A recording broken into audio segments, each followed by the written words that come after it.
est sorti ici le matin, il m'a dit qu'il partait au travail. Lorsqu'il est parti à l'Assemblée, il m'a appelé, il dit je suis venu au boulot, mais j'ai reçu des militaires qui m'ont pris sans convocation. Ils m'ont envoyé au PJ à côté de Yansdi. Je dis mais pourquoi? Il dit qu'ils ne m'ont pas encore dit le motif pourquoi je suis là. Maintenant je me suis déplacé, parti là-bas, mais il n'y avait pas l'accès. Je ne me donnait pas le temps de le voir. Après 2 à 3 jours, j'étais assise là.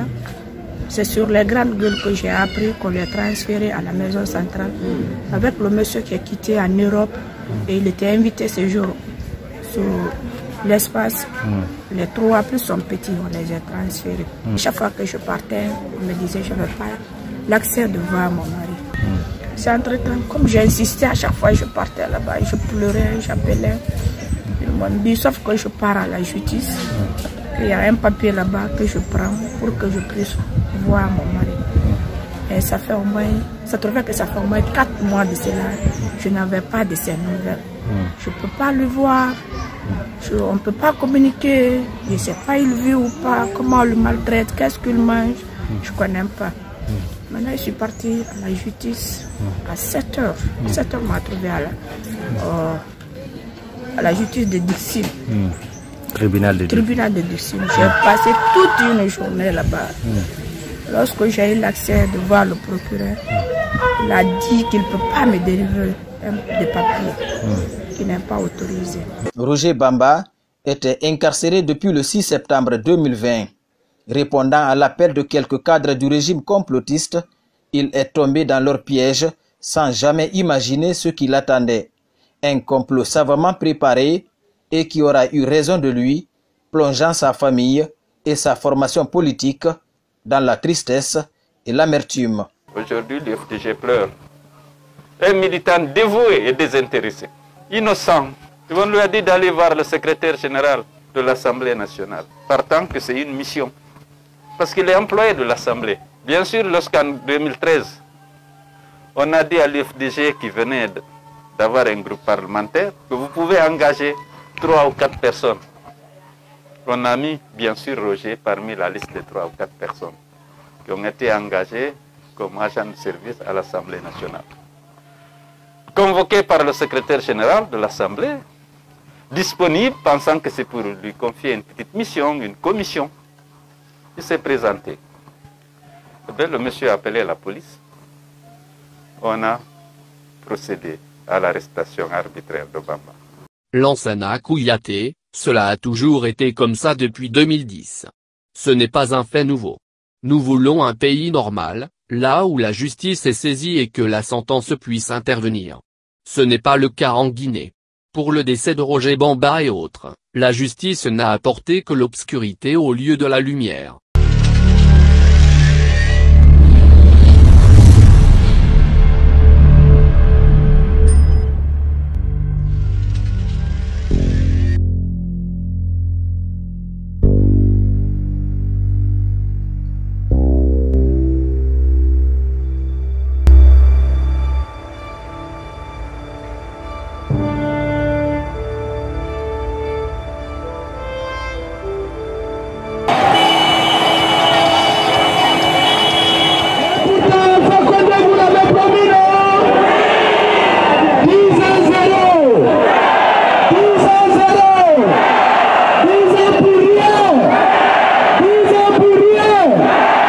La seule réalisation, le seul bilan que l'on trouve en Guinée aujourd'hui, ce sont les photos de M. Alpha Condé que vous voyez partout.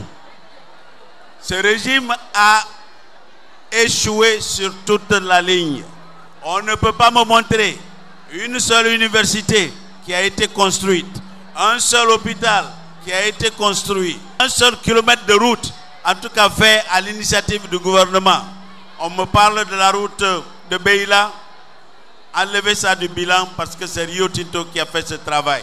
Et le seul bilan qu'on peut citer, c'est simplement les travaux qui ont été faits quand M. Cellou Dalein Diallo était aux travaux publics. Le seul domaine en fait dans lequel M. Alpha Condé a réussi, c'est de pouvoir diviser les Guinéens.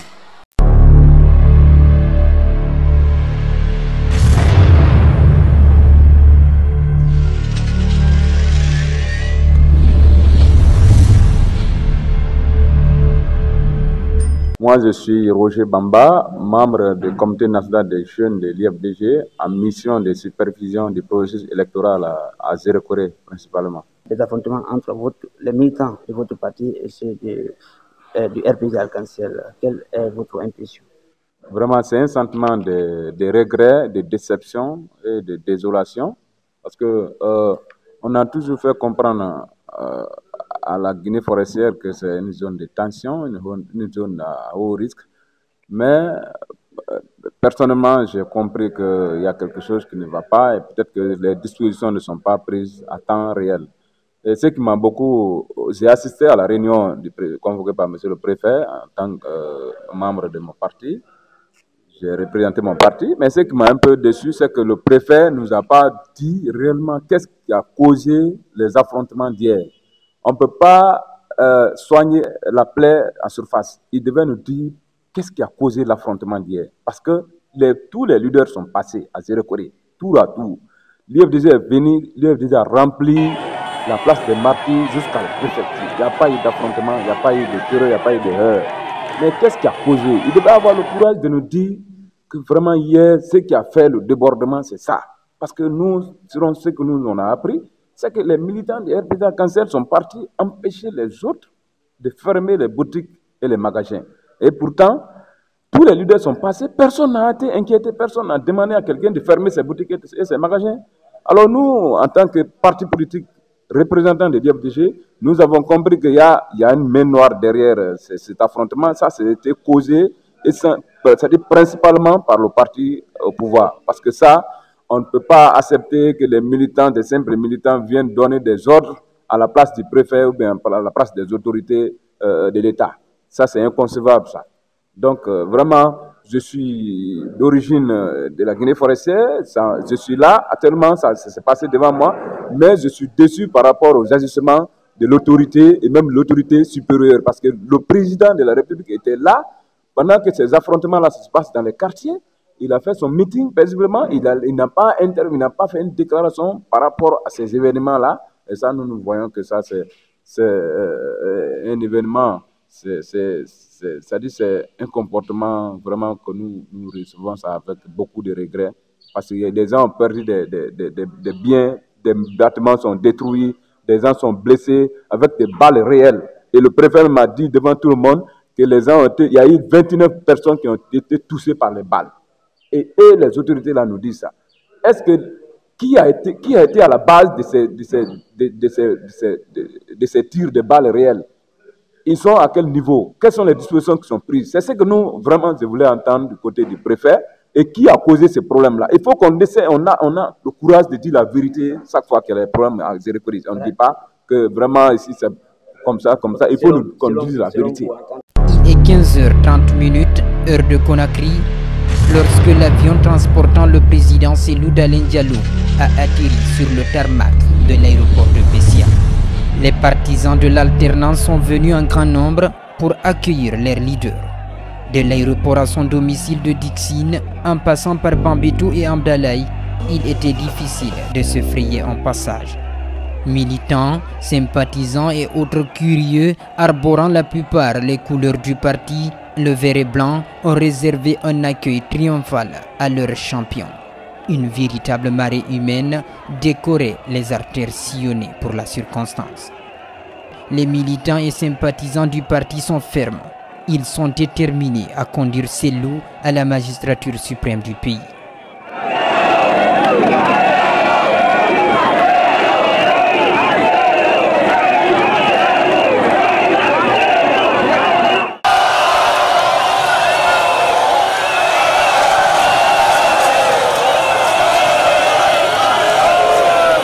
Les années se suivent, mais ne se ressemblent pas.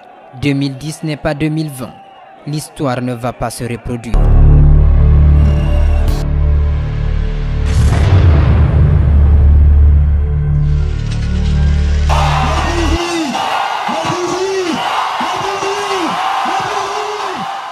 Je suis doublement triste. J'ai la tristesse de perdre un ami fidèle et loyal. Je suis triste de perdre un militant dévoué et qui n'a rien ménagé pour l'animation du parti, pour la défense de ses valeurs et de son président.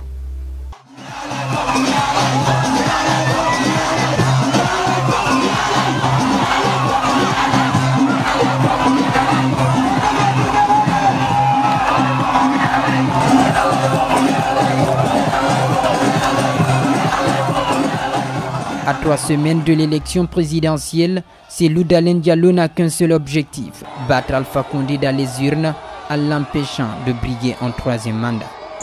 L'opposant, candidat pour la 3e fois, affirme que le pouvoir est en train de frauder pour s'octroyer la victoire. Il affirme aussi que la CENI, la commission électorale chargée de proclamer les résultats, est inféodée au pouvoir. Comment alors avons-nous fait pour avoir des résultats rapidement avant que la CENI elle-même se dise disposer des données? Tout d'abord, la commission électorale de l'UFDG a mis en place un logiciel qui nous a été fait par une société française, et on peut le dire aujourd'hui avec beaucoup de fierté, qui est basé en France et dont les bases de données sont sur le cloud. Merci. Ça nous a permis et renforcé dans l'idée que nous devrions avoir 32 000 délégués, un délégué titulaire et un suppléant en cas de défaillance, sur l'ensemble des bureaux de vote. Ça veut dire que sur les 15 000 bureaux de vote, nous avions des délégués et chaque délégué était muni d'un téléphone qui est capable d'envoyer un SMS. Une fois que les dépouillements sont faits, les répartitions effectuées, si la personne a la possibilité de photographier le procès verbal, il le fait. Au cas échéant, il saisit un format de fichier les résultats et les envoie dans notre système. Ces données sont récupérées au niveau des sous-préfectures. On en a 340 sous-préfectures au niveau desquelles on a déployé des valideurs. Ceux-là, ils reçoivent les données remontées par les bureaux de vote de district. Ils vérifient la cohérence des données en conformité avec les procès-verbaux qui sont collectés et décident que les données sont bien, sont conformes et valident la donnée. Et la donnée est vue par le responsable préfectoral au niveau des CACV. Là aussi, nous avons un deuxième niveau de validation qui vérifie, après avoir collecté les données, lui aussi il reçoit, il vérifie que les données qui sont validées au niveau des sous-préfectures est bien conforme au procès verbal dont il détient. Ensuite, il valide et c'est à ce moment seulement, au niveau de la direction nationale, nous recevons la donnée consolidée. Ça, c'est la procédure et le système qui a été mis en place dès le départ. Ce qui veut dire que dès qu'on a eu le dernier résultat du bureau de vote, nous avons eu les validations de près de 80%. Et vu que les 20% qui restaient ne pouvaient pas modifier le résultat, même s'ils allaient pour un seul candidat, Alpha Condé, nous étions donc fondés sur la base de ces résultats, issus des bureaux de vote. Donc plus de 70% étaient validés sur PV. On a reçu, il faut le dire, à peu près 80% des procès-verbaux. La seule région administrative qui a refusé systématiquement de nous remettre les procès-verbaux, c'est Kankan. Pour les préfectures de Sigiri, Kouroussa, Mandiana, Kerouané et Kankan. Ils ont refusé systématiquement de remettre les procès-verbaux. Sur cette question, je dois quand même rappeler, au regard de l'arrêt de la Cour constitutionnelle qu'on a reçu, qui donnait injonction à la CENI qu'elle avait l'obligation de remettre un procès-verbal de bureau de vote à chaque candidat. C'est une disposition qui n'a pas été systématiquement faite. Pour tout le reste, nous avons des procès-verbaux clairs avec un contenu clair qui a été remis au bureau de vote et c'est sur la base de ces procès-verbaux que nous avons fait la totalisation de 80% des bureaux de vote. Et du coup, c'est sur ces bases, sur ces chiffres que nous sommes fondés pour annoncer notre victoire qui ne souffre d'aucune contestation. Cependant, depuis ce matin, nos délégués qui sont dans les CACV sont surpris, nous pas. Parce qu'ils arrivent à la CACV, les magistrats viennent avec des résultats et des procès-verbaux qui sont complètement différents du procès-verbal qui a été délivré dans le bureau de vote. Ça veut dire quoi? Qu'entre le procès-verbal, entre la remise du procès-verbal, et c'est pour ça qu'eux, ils retardent la CENI. À Matam, le candidat du RPG avait 22 600 voix, nous avions 22 300 voix. C'est sur injonction de Alpha Condé qu'ils sont en train d'inverser ça. Si vous aviez donné des résultats de Matam le lundi, vérifiez les résultats et c'est que la CACV est en train de faire. Or, la CACV n'est pas un lieu où on modifie, on change ou on altère des données. Cette étape a été rendue nécessaire juste pour permettre une réduction des paperasses qui doivent être déposées à la Cour constitutionnelle. En cas de contentieux, c'est le procès verbal de la CACV qui agrège les procès verbaux des bureaux de vote qui doivent être transmis. Comme ça, au lieu que la Cour constitutionnelle en envoie 15 000 procès verbaux, il va recevoir juste 38 procès verbaux de synthèse qui lui permettront de statuer, parce que ces procès verbaux rapportent non seulement les chiffres, mais aussi les observations et les réserves des différents candidats qui sont mentionnés sur les procès verbaux du bureau de vote. Au vu des résultats sortis des urnes, je sors victorieux de cette élection dès le premier tour. Sans attendre les résultats officiels de la commission électorale, Cellou Dalein Diallo s'est attribué la victoire à la présidentielle guinéenne lundi 19 octobre. L'opposant, candidat pour la troisième fois, affirme que le pouvoir est en train de frauder pour s'octroyer la victoire. Il affirme aussi que la CENI, la commission électorale chargée de proclamer les résultats, est inféodée au pouvoir. La CENI, elle, conteste l'annonce de Cellou Dalein Diallo. La commission électorale... Pour la CENI, que ce soit pour Cellou Dalein, que ce soit pour n'importe quel candidat qui s'autoproclame vainqueur, c'est nul et nul est fait. La CENI attend des résultats qui viennent de la commission administrative de centralisation des votes. Cellou Dalein Diallo, 68 ans, est un ancien Premier ministre et ex-gouverneur de la Banque centrale guinéenne. Candidat malheureux à la présidentielle en 2010 puis 2015, il n'a eu de cesse d'accuser son adversaire, le président sortant Alpha Condé, de fraude électorale. Alpha Condé, 82 ans, cristallise depuis des mois la colère d'une partie de la population. Il a pu se présenter à un troisième mandat grâce à l'adoption d'une nouvelle constitution à l'issue d'un référendum boycotté par l'opposition. Depuis le début de la mobilisation anti-Condé, des dizaines de personnes ont été tuées. Lorsque j'ai eu l'accès de voir le procureur, il a dit qu'il ne peut pas me délivrer des papiers qui n'est pas autorisé. Je me suis couché en bas de lui, j'ai pleuré. Vous-même vous croyez. Vous voyez l'amour qu'il y a entre la femme et son mari. Vous voyez le bébé que je détiens, ça fait plus de 5 mois, il ne voit pas son mari. Vous ne connaissez pas qu'est-ce que je traverse à l'heure là. Vous-même vous voyez la conjoncture de la Guinée à l'heure là, tout est dur. Et pourtant, c'est mon mari qui s'occupait de moi, de tout. Maintenant, les gens viennent plaider. Il m'a fait un papier. Sur le papier, c'était mardi et jeudi que je devais voir mon mari. Là, il m'a donné le papier jusqu'à 15 heures. J'ai passé toute une journée. C'est à 15 heures que je suis rentrée en position du papier. Maintenant, le lendemain, je suis partie à la maison centrale. Quand je suis partie, j'ai vu mon mari. Quand je l'ai vu, je l'ai regardé. Je lui ai dit, qu'est-ce que tu n'as pas ici? On te dit quoi? C'est que vous m'avez fait comprendre que j'ai échangé de messages avec un jeune, que c'est le jeune qui a porté plainte contre moi. Mais depuis que je suis venue, il n'a jamais vu le jeune. Mais ce qu'on lui a fait comprendre qu'il a échangé des textos sur Messenger avec un jeune, raison pour laquelle il a été arrêté. Ce jour, je me suis vue avec les Ousmane Gawal, les Chérif Ba, Fonike Mengue. Ils étaient là dans la cour en train de se coiffer. Je ne pouvais pas rester mes mains là. Je me suis retournée. C'est un jour que je pars. Maintenant, c'est hier, vers les 17 h. Un numéro inconnu qui m'a appelé. Parce que j'ai que temps pour le voir que les mardis et les jeudis. Si ce n'est pas ça, ils n'acceptent pas. Même tu envoies le manger, ils te disent non, que tu ne peux pas lui donner. C'est eux qui doivent les nourrir. Maintenant, hier, vers les 17 h, j'ai reçu un appel inconnu. Il me dit, c'est Madame Bamba. Je dis, c'est oui. Il dit, votre mari est malade. On lui a envoyé à Niasbi. J'ai pris la moto, je suis partie. Lorsque je partais même, la moto m'a... Tellement que j'avais le corps chaud, je suis même tombée avec le motard. Quand je suis partie à Niasbi, il était gardé de sorte que les militaires ne me donnaient même pas le temps de voir mon propre mari. Quand je suis venue, je l'ai regardé. J'ai dit, Roger, c'est depuis quand tu es tombé malade? Son ventre est ballonné. Quand tu vas son ventre, tu ne peux même pas savoir que c'est un être humain. Il dit, mais mardi, je t'ai vu, tu étais en bonne santé. qu'est-ce qui ne va pas? Dis-moi, qu'est-ce que tu as mangé? Qu'est-ce qu'ils t'ont fait? Dis-moi. Il dit non, c'est hier seulement je sentais les maux de cœur et les maux de reins. C'est mes reins qui me font mal et mon dos, mon ventre me fait très mal. Et là, ils m'ont dit, va au laboratoire, tu vas aller prendre les papiers. Je suis allée, j'ai pris. Le docteur est venu, il me dit qu'il n'a pas de sang.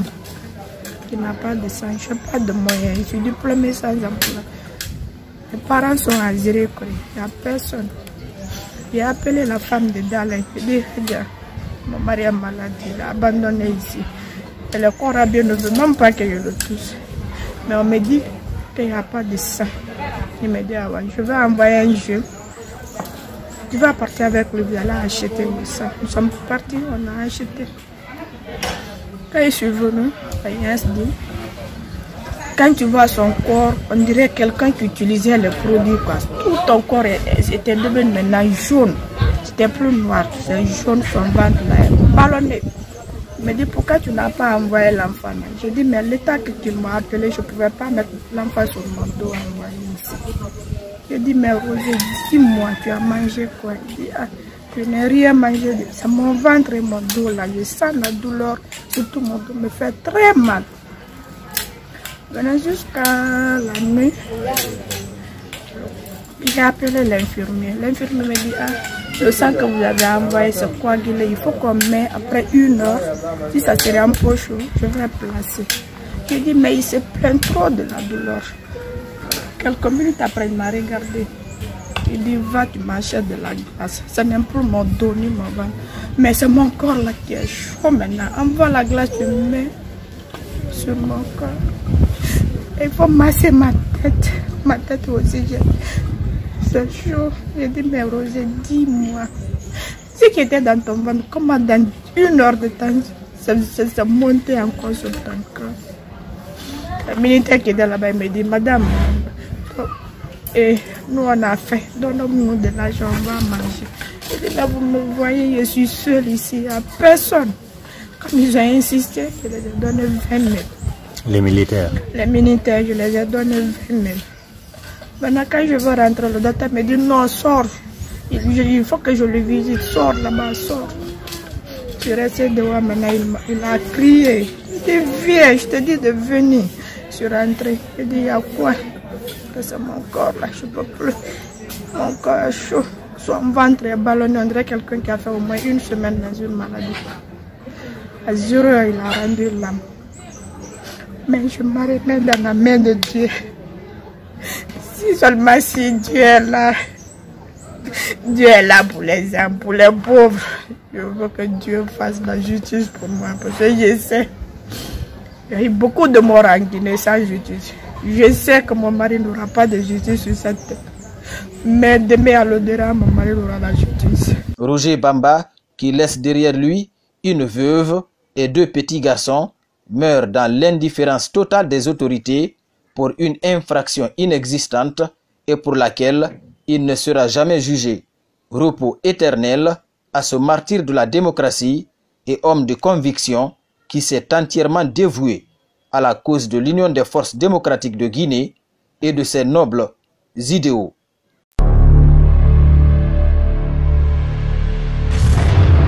Je suis surtout triste de savoir que mon ami est mort en prison faute de soins. Je suis triste de savoir qu'il a été arrêté arbitrairement, sans avoir commis la moindre faute, simplement parce qu'il est un activiste reconnu et connu et reconnu de l'UFDG. Depuis septembre, il était en train de croupir à la maison centrale, dans une cellule de 7 mètres carrés avec 9 autres personnes. Depuis 2 semaines, il était malade. Il a demandé à être soigné, il ne l'a pas obtenu. C'est ça qui me rend triste pour notre pays, pour moi-même, pour le parti.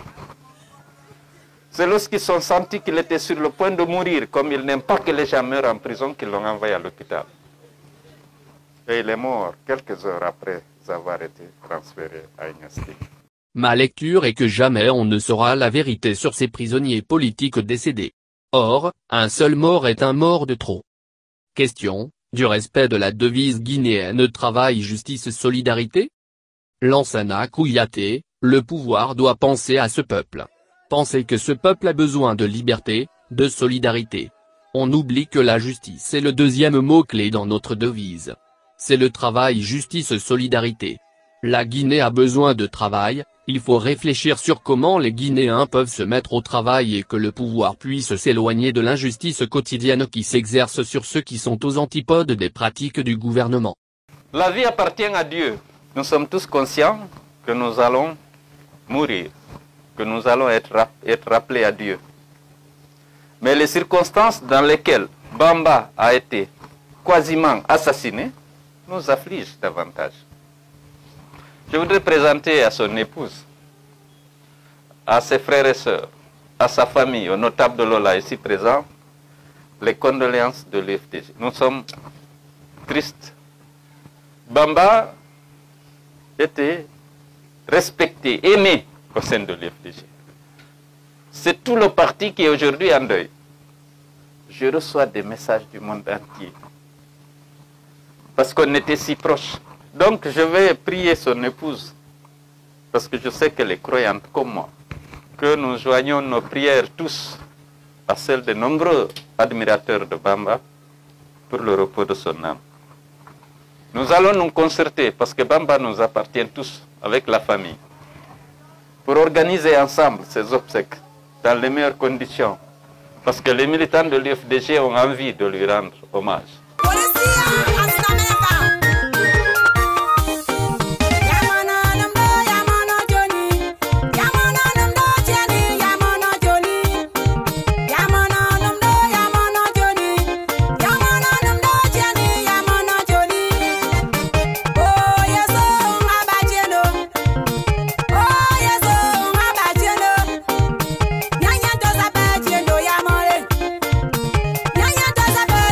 Yama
n'y a pas d'emploi.